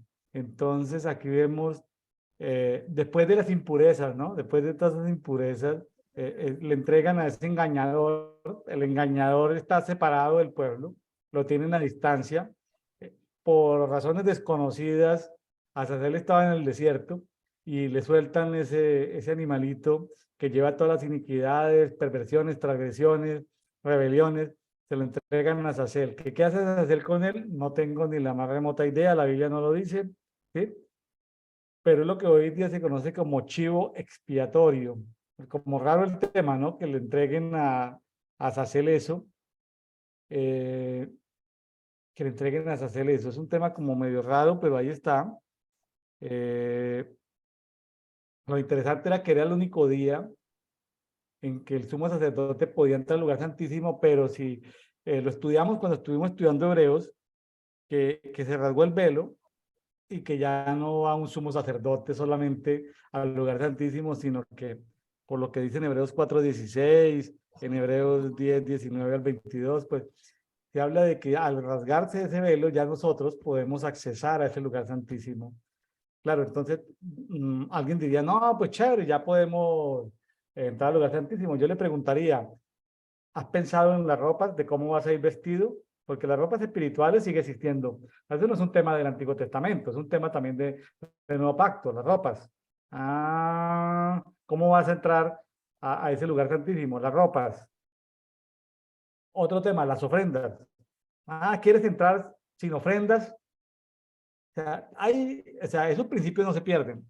Ni la limpieza de las vestiduras, ni se pierde el tema de las ofrendas. Entonces sí que ya tenemos la posibilidad por entrar a ese tabernáculo, porque cuando Jesús murió en la cruz del Calvario, recordemos que físicamente se rasgó el velo del templo, pero como nos lo dice el autor del libro de los Hebreos, ese lugar santísimo está abierto para nosotros. Al parecer era el único día donde el sumo sacerdote podía ver cara a cara, por lo menos estar en la presencia de Dios, que no estamos al 100% seguros si veía a Dios, pero sí estaba en la presencia de Dios. Pero ese es un privilegio que hoy tenemos 365 días al año para estar en la presencia de Dios. ¿Cómo lo ve, María Alejandra? ese privilegio que hoy tenemos, vemos lo positivo, pero se nos olvidan los prerequisitos, las vestiduras y las ofrendas. Sí, sí, sí, de verdad que cuando usted lo empezó a comentar, yo dije, wow, de verdad que tremendo porque siempre se ha predicado que se rasgó el velo y que ahora todos tenemos acceso y vamos y entren y vengan, que ya el velo se rasgó y hay adoraciones y todo el mundo puede entrar. Pero qué importante esos dos puntos, ¿verdad? ¿Cómo vamos a entrar? ¿Cómo vamos vestidos? ¿Y qué ofrenda le vamos a llevar al Padre? Y yo pensaba qué tremendo, porque cada vez que yo tengo un grupo con el que adoramos, ¿verdad? Y cada vez que nosotros apartamos ese tiempo para adorar, es tan lindo porque es tan, o sea, se nos ha hecho tan fácil palpar la presencia de Dios y es porque nosotros vamos con esa ofrenda, porque vamos con esa ofrenda y vamos a entregarle, claro. Eso es algo que cada día debemos practicarlo, pero he visto que cuando tenemos esos tiempos de adoración, que son adoración de verdad muy hermosos, es más fácil que suceda, que veamos, que se sienta, porque hemos tenido experiencias lindas y que bueno. Entonces ahora entiendo, digo, claro, muchas veces uno va a orar, se pone en la presencia del Señor, pero no lleva las ofrendas que deberíamos de llevar, y bueno, y de las ropas, pues el Señor nos dice que seamos santos porque Él es santo y que nuestras ropas, pues a diario nosotros debemos tener cuidado de ellas, así como andamos pendientes de nuestra ropa física, pues tenemos que estar pendientes de nuestra vestidura y tiene que ver con el día a día, con lo que hacemos el día a día, o sea, así como nuestras vestiduras hay que cambiarlas día a día, porque día a día, en nuestras vestiduras espirituales hablan de nuestro día a día, lo que hacemos, lo que decimos, pensamos. Claro, este día Yom Kippur se reconoce como el Shabbat de los Shabbat, es decir, el reposo total. De hecho, para temas de alineamiento, el día del Yom Kippur incluía el ayuno, ¿no? Había que ayunar. Entonces, interesante que es una fiesta de ayuno, ¿no? Entonces, a veces queremos estar en la presencia del Señor, pero ahí con el estómago lleno de frijoles y de arepas. Entonces, no se alinea el cuerpo con el espíritu, ¿no? Entonces, a veces suena como brusco decirlo, pero a veces queremos estar en la presencia del Señor, pero con la botella de Coca-Cola al lado, ¿no? Entonces, hay que ver cómo nuestro cuerpo está limpio, el sacerdote se bañaba, o sea, no estoy diciendo que haya que bañarse físicamente, estoy diciendo está limpio, entra a la presencia de Dios, está bien vestido. Recuerde que era una vestidura de lino especial, que no era la sacerdotal. Ahí tú no entras, ay, soy el sacerdote, no, no, no. Ahí vas limpiecito. Va limpiecito, sí, va limpiecito, va con la actitud correcta, va con su ofrenda, a cumplir todo, a tratar de entrar en la presencia del Señor con la mejor actitud, no como los dos hijos de Aarón, que por entrar de manera indebida a la presencia del Señor, pues murieron. Hoy en día, yo digo mucha gente entra a la presencia del Señor de manera incorrecta. El Señor es bueno porque no cae muerta la gente, así como Ananías y Zafira, ¿no? Cuando llegaron ahí en Hechos de los Apóstoles, que cayeron muertos por decir una mentira, ¿no? Entonces, estaba recordando de una gran convención, de una gran denominación en México, donde el presidente de la denominación en México dijo el último día, dijo, si el Señor, dijo públicamente, dijo, si el Señor sabe que yo no puedo vivir en santidad, pues que me quite la vida de una vez, si es que yo no voy a vivir en santidad. Y cayó muerto en ese momento. Son palabras que son y hay veces la gente dice, wow, qué buena la manifestación del Señor, pero ¿se imaginan la manifestación y la presencia del Padre en una reunión de oración donde era pecado? Pues aparece un angelito y otro por ahí danzando y no pasa mayor cosa. Aparece Jesús y está en un plan está en un plan de traer revelación. ¿Se imagina donde el Padre en persona aparezca en su presencia? Eh, a ver si de pronto, ¿qué pasaría? Entonces, para los amigos de las escuelas de adoración, o sea, que distinguen entre adoración con el Padre, adoración con Jesús, adoración con el Espíritu Santo, adoración con ángeles, adoración en el acto exterior, adoración en el lugar santo, adoración en el lugar santísimo. Entonces, no, pues qué chévere, ¿no? Estar en el lugar santísimo, pero ¿cómo vamos allá? Que queremos entrar en la corte celestial, a reclamar, a interceder. Imagínense, y el acusador de los hermanos diciendo, mire este que va y que a interceder y mírenlo cómo está, ¿sí? Como un dálmata, lleno de manchas, lleno de lepra, lleno de cosas, de pecados. Entonces, no, pues todos esos temas son bonitos, la intercesión, la adoración, pero todo incluye una limpieza, una sanidad interior. Los peores adoradores y los peores intercesores son aquellos que no han pasado por sanidad interior, por sanidad emocional o como le dicen en los Estados Unidos, sanidad mental, salud mental. Esos son gente que aunque tengan el don, el ministerio, son gente muy dañina y muy problemática porque están llenas de fisuras. Entonces, dependientes emocionales por solucionar. Entonces, qué peligroso una persona con don, con ministerio, moviéndose en lo profético y sin haber pasado por sanidad interior. Peligroso. Sí, pastor, es peligroso. Y sabe que hablando de eso, estaba leyendo una de las versiones que decía que los hijos de Aarón tomaron fuego de otro lugar y lo trajeron a la presencia del Señor, ¿verdad? Y era lo que usted decía, queremos estar en la presencia del Señor y con una Coca-Cola al lado, o con las vestiduras sin haber tan siquiera detenido a ver cómo estoy, en qué he ofendido al Señor. Y es eso, pues, o sea, mucha gente quiere traer una adoración, pero en su día a día escucha música y tiene, o sea, música de cualquier cosa, ¿verdad? Y a veces hacen ritmos y mezclas que agarran la música y entonces le colocan unas palabras cristianas, pero con la música. Entonces yo me imaginaba ese fuego extraño cuando agarran las melodías y luego le colocan te adoraré, pero con una melodía. Y yo decía, wow, Señor. Y yo decía, sí, ahorita no, la gente no muere como murieron los hijos de Aarón.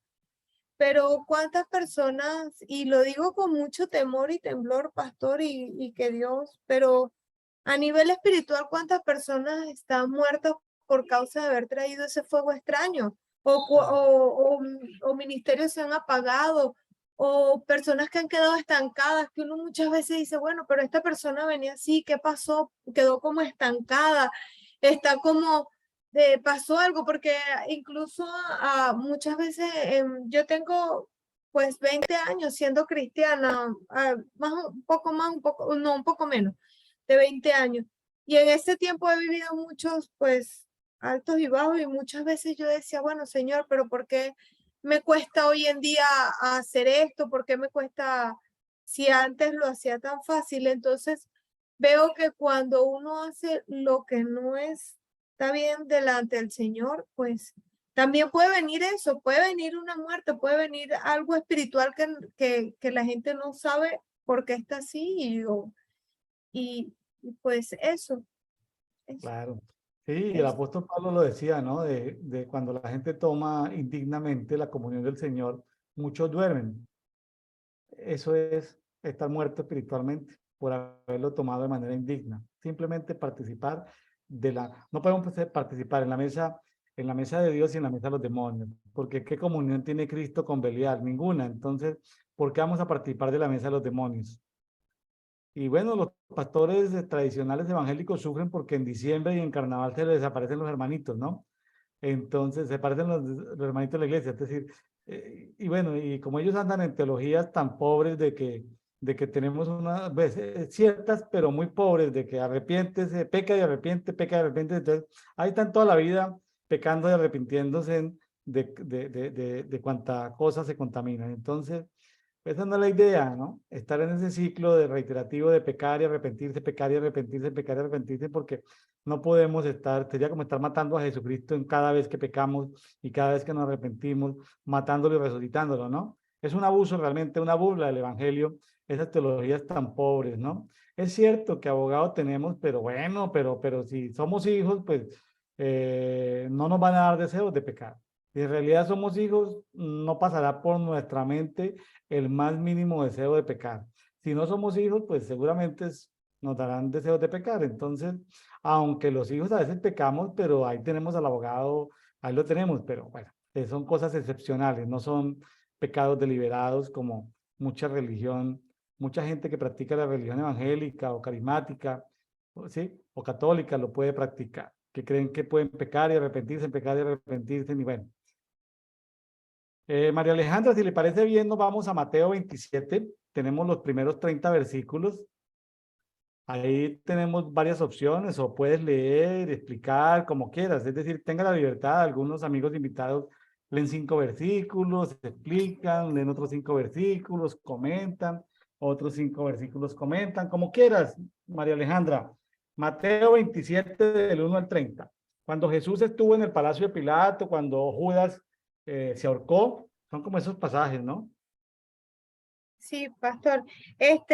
Lo tengo aquí en la textual, tercera edición, o usted me dice No, la que tenga, tranquila, díganos cuál cuál, es y ya. qué versión Mateo, busco. no, la que tengas, tranquila, la que tengas a mano. Mateo 27, del 1 al 30. La que tengas. La que tengas a mano. Está bien la textual 3, está bien. Si la tienes ahí a mano, leamos eso. Tengo dos aquí, pero bueno, aquí dice, voy a leer la traducción lenguaje actual, también tengo. Bueno, chévere. Al amanecer, todos los sacerdotes principales y los líderes del país hicieron juntos un plan para matar a Jesús. Lo tomaron, lo sacaron del palacio de Caifás y lo entregaron a Poncio Pilato, el gobernador romano. Cuando Judas supo que había condenado a muerte a Jesús, se sintió muy mal por haberlo traicionado. Entonces fue a donde estaban los sacerdotes principales y los líderes del país. Le devolvió las 30 monedas de plata y le dijo, he pecado contra Dios, porque entregué a Jesús y él es inocente. Ellos le contestaron, ¿y eso qué nos importa? Es problema tuyo. Entonces Jesús tiró las monedas en el templo y fue y se ahorcó. Hasta ahí, leemos los de 5 en 5. Sí, está bien. Está bien. Qué tremendo, pastor, lo que usted estaba diciendo de cómo los religiosos que andan en ese pecar y matan a Jesús y lo resucitan y lo matan. Y aquí se ve cómo los religiosos hicieron un plan para matar a Jesús. Entonces es casi como cuando lo que usted estaba hablando, la gente comete el pecado sabiendo de que Jesús va y vuelve y lo perdona y porque hacen un plan, porque ya saben que Jesús los va a perdonar. Entonces, se me venía ahorita ese pensamiento, yo dije, wow, el pastor lo estaba comentando y pues tiene también que ver con esto. Y qué tremendo cómo los religiosos premeditadamente lo hicieron, o sea, sin importarles. Hasta yo veía aquí, yo decía, qué tremendo, Judas se arrepintió de haberlo hecho, mas ellos continuaron con su plan, sin importarle, sin remordimiento. Claro. Ahí ha tocado un tema muy bonito porque dijo Judas se arrepintió. Ahora, la Iglesia Católica y Evangélica metió todo dentro de un solo conjunto, un solo bote, el pecado. Judas se arrepintió, pero no fue perdonado. ¿Por qué? Porque una cosa es pecado y otra cosa es transgresión. El pecado puede ser perdonado, la transgresión no. Hay transgresiones no perdonables. Entonces no es lo mismo, no es lo mismo pagar la cuenta de la luz que la cuenta del agua, que la cuenta del gas, que el impuesto predial, que la cuenta de teléfono. Son temas diferentes. Una cosa es el pecado de la persona, otra cosa es la iniquidad, que viene por de generación en generación, otra cosa es la rebelión, otra cosa es la prevaricación, otro que es el soborno en lo secreto, otra cosa es la transgresión no perdonable. Los pecados de sangre hechos contra el Espíritu Santo, pecados de sangre, no tienen perdón. El que esté cambiando ahorita la genética de las semillas, el que esté por ahí queriendo cruzar un cerdito con un ser humano, esos científicos no tienen perdón de Dios, ni para qué ir a evangelizarlos. Esa gente no van a ser salvos. Entonces, el arrepentimiento, las transgresiones no tiene perdón. Para aclararle que mucha gente dice, bueno, pero ¿por qué el diablo no se arrepiente? Porque hay transgresiones que no pueden ser perdonables. Los ángeles que se revelaron, hay transgresiones que no son perdonables. En el libro de Enoc vemos que se pusieron a llorar esos ángeles que se revelaron, queremos volver, y no, ya el Padre les mandó a decir con Enoc que no podían volver. O sea, hay transgresiones que no se perdonan. Tremendo. Es tremendo. Y aquí es lo que vemos con Judas, que fue engañado por la ambición de la codicia. Se dejó engañar por la codicia, por esas monedas, sabiendo de que él había visto lo que Jesús había hecho, pero la codicia pudo más. Qué fuerte Ahora, dice. fíjese que Jesús estuvo todo el tiempo, Jesús lo descubrió desde el primer momento. ¿Por qué Jesús lo tuvo? Porque hay veces uno como pastor tiene que dejar 6 meses que se infiltra alguien, y cuando termina la escuela, nivel 1, entonces uno le dice, venga, usted ya no sigue en el nivel 2, usted sabe que no vuelva por aquí. Pero si uno lo saca empezando, la gente va a decir, "Ay, el pastor no tiene amor, pero tan lindo que era, pero mire cómo tocaba, pero mire cómo tal", porque la gente anda con sensiblerías, con cosas. Entonces hay que esperar el tiempo de la cosecha para poder arrancar en la cizaña entre el trigo. El tiempo de arrancar la cizaña fue al final del ministerio. No hubo sino una cosecha. Lo que duró el ministerio de Jesús, algunos hablan que 1 año y medio, otros que 2 años, otros que 3 años. Bueno, el tiempo de la cosecha fue una sola cosecha, y ahí arrancó la cizaña. No hubo sino una sola cosecha. Entonces, uno como pastor a veces, como ministro, tiene que dejar que gente que se convirtieron al mismo tiempo, que todos vayan, ¿sí? Hasta que llega un momento donde uno tiene que decir, bueno, para el siguiente nivel, estos siguen y estos no siguen. ¿Me hice entender? O sea, Jesús sacó a Judas al final de la cosecha. Sí, qué tremendo. Y continúo con el 6, dice, los sacerdotes principales recogieron las monedas y dijeron, estas monedas son el precio de la vida de un hombre. La ley no nos permite que las pongamos en la caja de las ofrendas. Entonces decidieron comprar con ese dinero el terreno conocido como Campo del Alfarero, para enterrar allí a los extranjeros. Por eso aquel terreno se conoce como el Campo de Sangre. Así se cumplió lo que había dicho el profeta Jeremías. La gente de Israel puso el precio que se pagó por la vida de aquel hombre, 30 monedas de plata. Y ellos tomaron las monedas y compraron el campo del alfarero como Dios me lo había ordenado. Cuando llevaron a Jesús ante Pilato, le preguntó, ¿eres en verdad el rey de los judíos? Jesús respondió, tú lo dices. Los sacerdotes principales y los líderes del país acusaban a Jesús delante de Pilato, pero Jesús no respondía nada. Y Pilato preguntó, ¿no oyes todo lo que dicen contra ti? Y Jesús no respondió nada. El gobernador se quedó muy asombrado. Bueno, me impresiona que cómo esos sacerdotes tenían una conciencia tan cauterizada, porque yo digo, sabían que no podían ponerlas en el templo, pero con esas monedas compraron o pagaron la muerte de un hombre. Pero ellos no vieron ese hecho, sino de que no había que traerlo para el templo. Y yo decía, wow, qué tremendo. O sea, estaban anestesiadas, tenían la conciencia anestesiada y ellos por la religión, no, aquí en el templo no entra nada. No importa lo que yo haya hecho, lo que yo haya maquinado en mi corazón. Y que bueno, y que el Señor libre y nos libre a todos los hermanos que le estamos buscando de eso, porque muchas veces podemos adorar al Señor, pero como dice la palabra, con esa misma boca que le adoramos, con esa misma boca decimos cosas incorrectas. Entonces, que salga de nosotros toda esa religión de ver una cosa santo, pero con eso mismo también adoramos al Señor, o sea, criticamos y hacemos lo que no debemos en contra del prójimo, por dar un ejemplo de algo.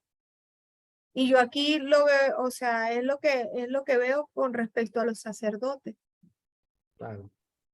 Fíjese que yo aquí tengo una taza y si la taza se desportilla un poquitico, en 1 milímetro cuadrado de desportillamiento, de despique, pues pudieran entrar 100.000 bacterias, ¿sí? Entonces, cuando aún uno haciendo cosas buenas, uno se puede lastimar o herir, lo pueden herir los seres queridos con malos términos, con términos inapropiados los amigos, en el trabajo, en el estudio. Entonces uno tiene que ir a la presencia del Señor, ir al alfarero, lo sana, le coloca simplemente el alfarero, le coloca simplemente ahí algo, lo sana y vuelve y lo pone. Pero aquí vemos que hay vasijas que son de inmundicia, son vasijas de ira. El campo del alfarero era un sitio donde la gente que producía vasijas, cuando una vasija no se podía remoldear, porque habían formas de remoldearla con arcilla, con barro, con cierto sangre, entre comillas, de insectos, se hacían las masas y se volvía a meter nuevamente, el alfarero lo podía volver otra vez a meter al horno, pero cuando la vasija estaba tan dañada, o sea, cuando ya no tiene perdón la vasija de ser restituida, de poder ser reformada, de poder ser reformada, de ser cambiada, se destruía la vasija. Ese era el campo de los alfareros, donde se tiraban los tiestos que no servían. Transgresión no perdonable, o sea, y justamente tiene que ver con el pecado que cometió, el tipo de pecado que cometió Judas.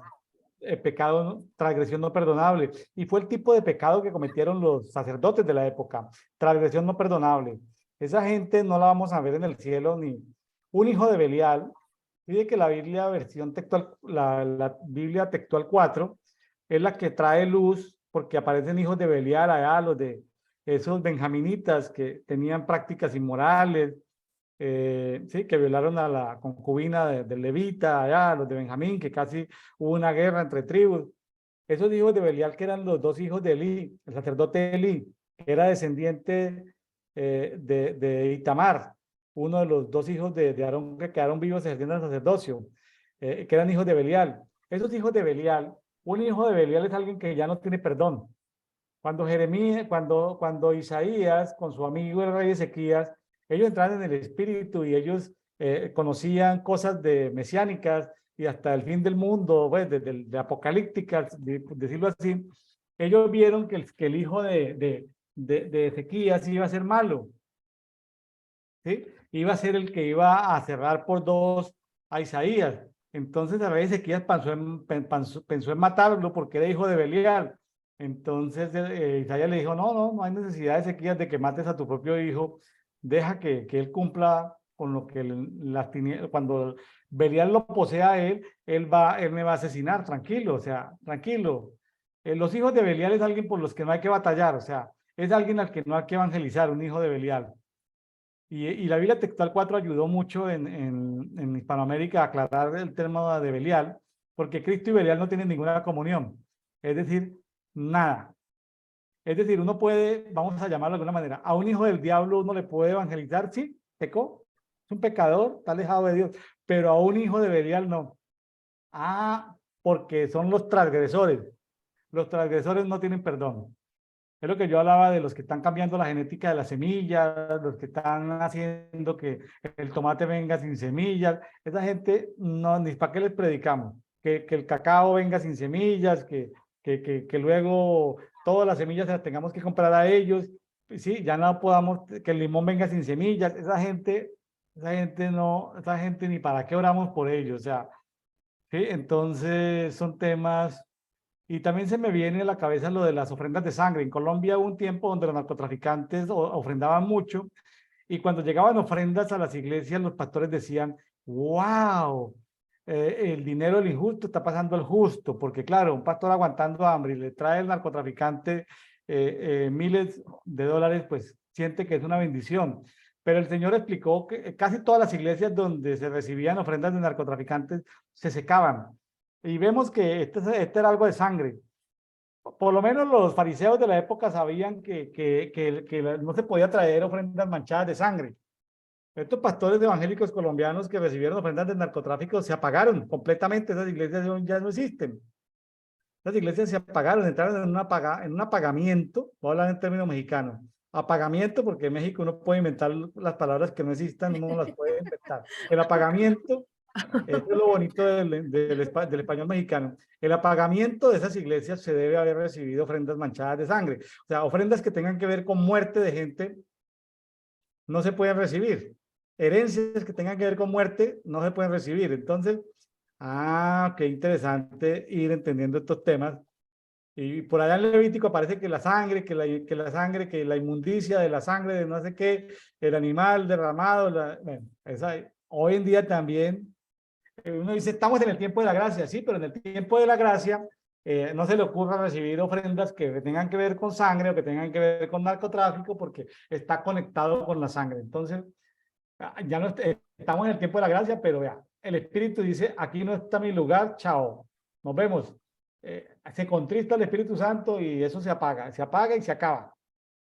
Sí, eso es tremendo. Y bueno, el Señor me ha hecho entender un poco acerca de eso y por un tiempo, o sea, antes del 2020, yo me reunía con los hermanos en un local, ¿verdad? Y en varias ocasiones nos habían ofrecido algunas cosas para mejorar el local, ¿verdad?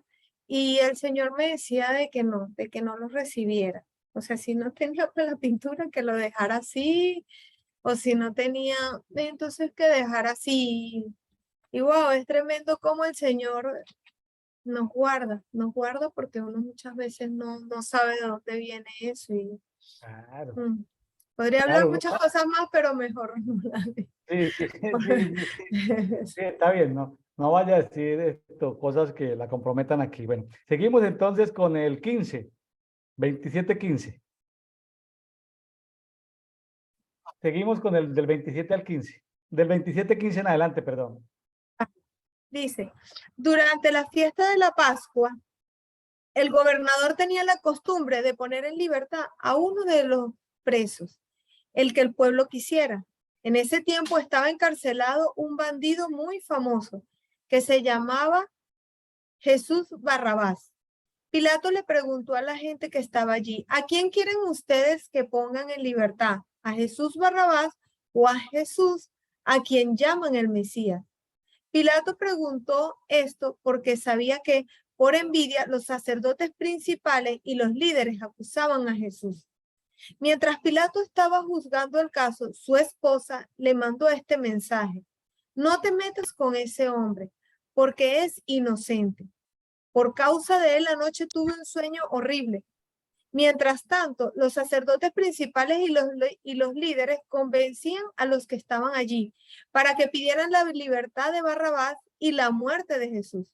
El gobernador volvió a preguntarle al pueblo, ¿a cuál de los dos quieren que ponga en libertad? Y todos respondieron, a Barrabás. Entonces Pilato les dijo, ¿y qué quieren que haga con Jesús, a quien llaman el Mesías? Que muera en la cruz, respondieron a coro. El gobernador les preguntó, díganme, ¿qué mal ha hecho este hombre? Pero la multitud gritó con más fuerza, que muera en la cruz. Pilato vio que ya no le hacían caso y que aquello podía terminar en un alboroto muy peligroso. Entonces mandó a que le llevaran agua. Se lavó las manos delante de la gente y dijo, yo no soy culpable de la muerte de este hombre. Los culpables son ustedes. Y la gente le contestó, nosotros y nuestros hijos seremos responsables por la muerte de este hombre. Entonces Pilato puso en libertad a Barrabás, luego ordenó que golpearan a Jesús en la espalda con un látigo y después lo clavaron en la cruz. Los soldados de Pilato llevaron a Jesús al patio del cuartel y llamaron al resto de la tropa. Allí desvistieron a Jesús y le pusieron un manto rojo. Le colocaron en la cabeza una corona hecha con ramas de espino y le pusieron una vara en la mano derecha. Luego se arrodillaron ante él y en son de burla le decían, ¡viva el rey de los judíos! Lo escupían y con la misma vara que le habían dado le pegaron en la cabeza. Bueno, tremendo que Pilato tuvo el discernimiento y dijo, bueno, lo que van a hacer lo hagan ustedes y yo me lavo las manos, ¿verdad? Porque de verdad que él no le conseguía ninguna culpa. Y él sabía que era por la envidia de los sacerdotes, que había envidia en los sacerdotes. Él pudo ver eso. Entonces, bueno, es tremendo. Me estaba aquí tratando de recordar una lectura que hice preparando estos temas de la expiación. Dicen algunos comentaristas en el Talmud que cuando se soltaba el chivo ese que iba para el desierto, se colocaba una cinta roja en alguna parte del tabernáculo, ahorita no me acuerdo, y que cuando se iba el animalito y se encontraba con Azazel, esa cinta roja se volvía blanca. Entonces eso dice en el Talmud un comentarista. Entonces, que por eso dice en Isaías que aunque tus pecados fueren rojos como el carmesí, llegarán a ser como blanca lana. O sea, era como el tema de la expiación, dice en Isaías.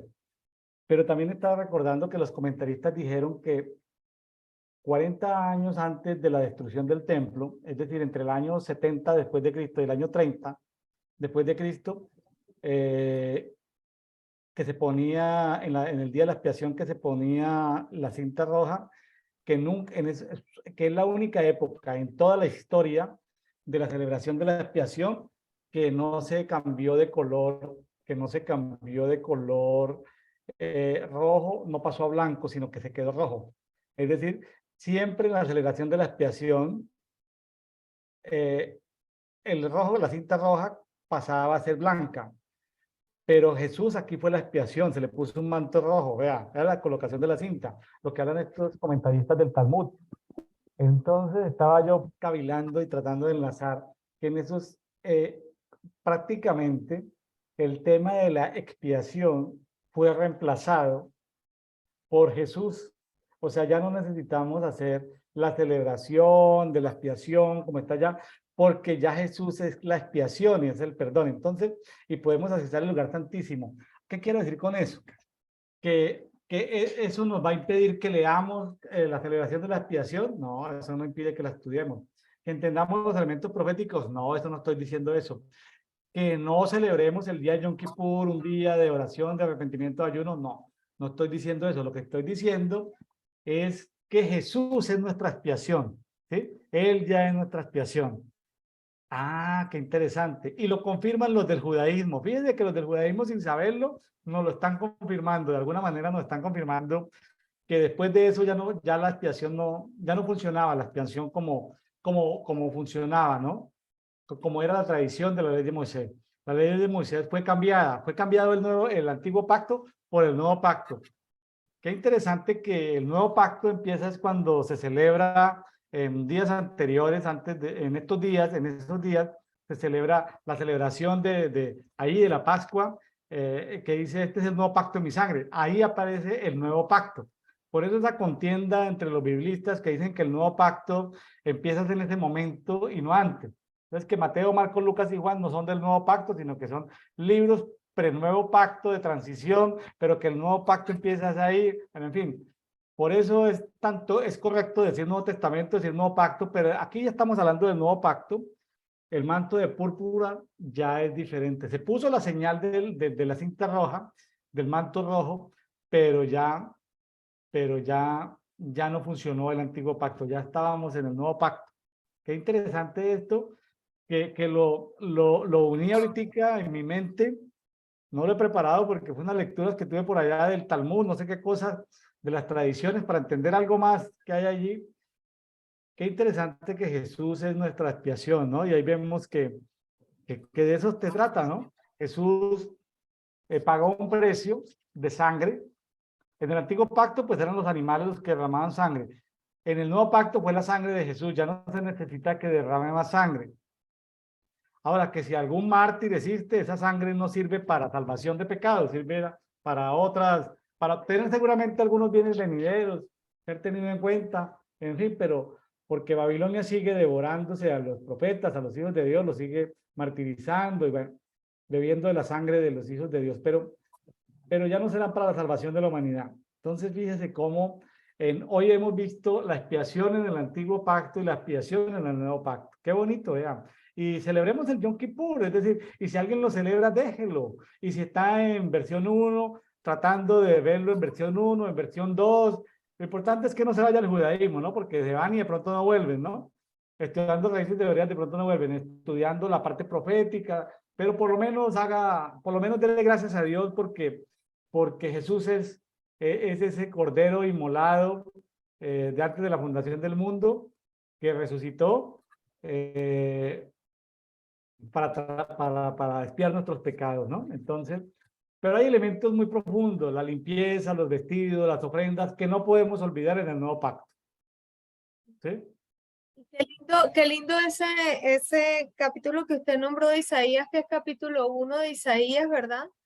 Donde el Señor nos dice, vengan y pongámonos a cuenta, ¿verdad? Hay varias versiones, uno dice, pongámonos a cuenta, solucionemos este pleito, y si tus pecados te fueran rojos, yo digo qué lindo como el Señor les revelaba a esos profetas lo que iba a suceder, ¿verdad? Porque ellos no estaban hablando del lugar santísimo, sino esa comunión con el Padre, porque uno lee Isaías 1 y es lo que el Señor nos dice, vengan a mí, pongamos a cuenta, y si sus pecados son rojos, se pondrán blancos porque pues ya Jesús pagó el precio y ya está allí. Entonces Isaías, aunque era del antiguo pacto, él no está hablando de ese tiempo, sino de esos tiempos que nosotros íbamos a vivir. Él ya había visto eso, ya había visto y es muy lindo. A mí me gusta mucho ese pasaje y ahorita lo veo así, no es del antiguo, sino aunque está allá,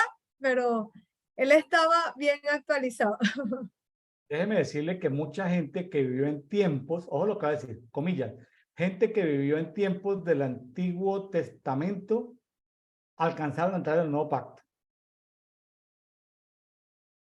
Cierro comillas.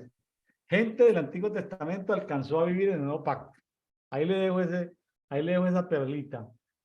Bueno, mis estimados amigos de Café de Oración, seguimos estudiando. Vea que ya vamos en 14 de febrero y hemos terminado Mateo. Y esta semana empezamos Marcos y volvemos a dar la vuelta. Vamos ahí medio capítulo por medio capítulo. Algunos capítulos largos de Mateo nos los partieron en tres. Imagínense a la velocidad que vamos. ¿Para qué? Para que no sea solamente leer la Biblia, sino escudriñarla, meditarla, practicarla. Y hay elementos que nos sirven para nutrir nuestro espíritu en estos tiempos. Así como nos alimentamos diariamente el alimento físico, necesitamos el alimento emocional, necesitamos también el alimento espiritual. María Alejandra Machado desde Barinas, Venezuela, muchas gracias por haber estado con nosotros hoy en Dedito, devocional diario para todos. Antes de preguntarle cuándo vuelve a estar con nosotros, si en 15 días, un mes, 2 meses, déjenme dar esta publicidad, amigos. Dele por favor nuevo like, dele un like a este video, compartan sus redes sociales, suscríbanse en el canal para ayudarnos a crecer en estos canales. No olviden darle clic a la campanita para que el algoritmo le avise cada vez que subimos un nuevo video, un nuevo dedito, un devocional diario para todos. Si no, pues como contestan los italianos, pronto. Pronto significa, como decimos en México, te llamo significa, te llamo en México significa, te puedo llamar mañana o te puedo llamar dentro de 50 años, te llamo. Los italianos dicen pronto, y uno no sabe si es mañana o quién sabe cuándo. Entonces, María Alejandra, ¿cuándo puedes contestar en italiano o en mexicano? Tranquila. ¿Cuándo te volvemos a tener en dedito? No lo voy a contestar como venezolana pronto, porque no es el pronto del italiano, sino cuando usted me invite, pastor. Fue un tiempo hermoso, un café muy agradable con esto, de verdad que el Espíritu Santo me enseñó, aprendí también de usted y bueno, muy agradable. Espero que bueno, su próxima invitación y allí estaré. Bueno, muchas gracias. Dios bendiga a nuestros amigos venezolanos, a toda la gente que nos escucha de Venezuela. Clamamos a Dios por Venezuela, amamos a los venezolanos y creemos que el Dios de Venezuela es el mismo del que estamos hablando aquí, el Dios de la Biblia. Que la expiación por Venezuela será una realidad, así como la expiación por Colombia será una realidad, de que nuestras naciones acepten a Jesucristo como su Señor. Y bueno, tendremos una cultura diferente. Bendiciones para todos.